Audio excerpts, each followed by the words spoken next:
میں آپ کے سامنے ایک عتبہ الرائی کی کہانی شیئر کرتا ہوں جو میں اکثر لوگوں کو بتاتا ہوں کہ یقین ہونا چاہیے دعا پہ۔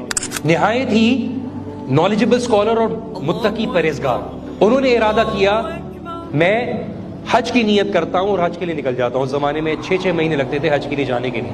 تو انہوں نے گھر والوں سے مشورہ کیا تو بیگم نے بولا کہ آپ گھر بار چھوڑ کے چلے جائیں گے، کیا معاملہ ہوگا؟ انہوں نے بولا میں نے 6 مہینے کا راشن جمع کیا ہوا ہے، آپ لوگ مجھے بتائیے، کوئی ایسا مسئلہ نہیں ہے، میں حج کے لیے نہیں جاتا ہوں۔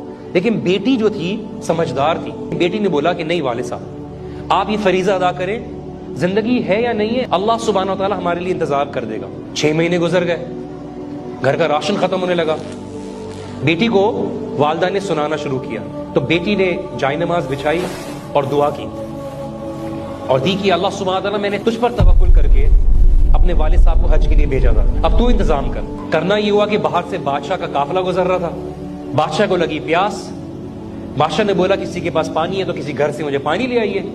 اس بچی کو پتہ چل گیا تو اس نے اچھی طریقے سے برتن کو سجا کر کپڑا ڈال کر اس کو پانی بھجوایا۔ اللہ سبحانہ تعالیٰ نے اس پانی کے اندر خاص مٹھاس ڈال دی۔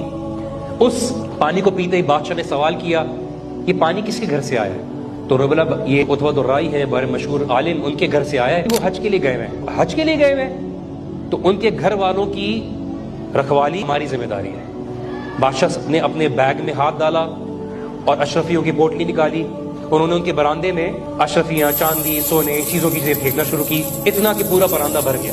بچی نے رونا شروع کر دیا۔ ماں بولتی ہے تمہارا دماغ خراب ہو گیا ہے؟ تو اس بچی نے بولا اماں آپ سمجھی نہیں، ہم نے چھوٹا سا عمل کر کے دنیا کے بادشاہ کو راضی کیا تو اس نے کتنا نواز دیا، ہم زمین اور آسمان کے مالک کو راضی کر لیں گے، وہ کیا کیا دینے کے لیے تیار ہوگا۔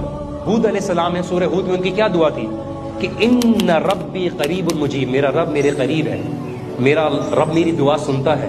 اور آپ کے ساتھ ایک مشکل وقت گزر رہا ہو اور آپ یہ بول رہے ہو کہ میں اس مشکل وقت سے کیوں گزر رہا ہوں، کیا میرے اللہ میری دعا نہیں سن رہا؟ کہ اللہ میری دعاؤں میری مشکلات کو نہیں دیکھ رہا؟ تو آپ کو کیا لگتا ہے اللہ سبحانہ و تعالیٰ آپ کی دعاؤں کو نہیں سن رہا؟ اللہ سن رہا ہے۔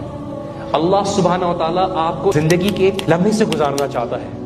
وہ لمحہ کبھی کبھار ایسا ہوتا ہے کہ آپ کو لگتا ہے ایک تیر کی مانند ہے کہ تیر کو پیچھے کھینچا جاتا ہے اور وہ تیر سوال کرنا شروع کرے مجھے پیچھے کیوں کھینچا جا رہا ہے، لیکن اس کو پیچھے اس لیے کھینچا جا رہا ہوتا ہے تاکہ اس کو اپنے نشانے پر پھینکا جا سکے، تاکہ وہ بہتر سے بہتر طریقے سے اپنے نشانے پر لگے۔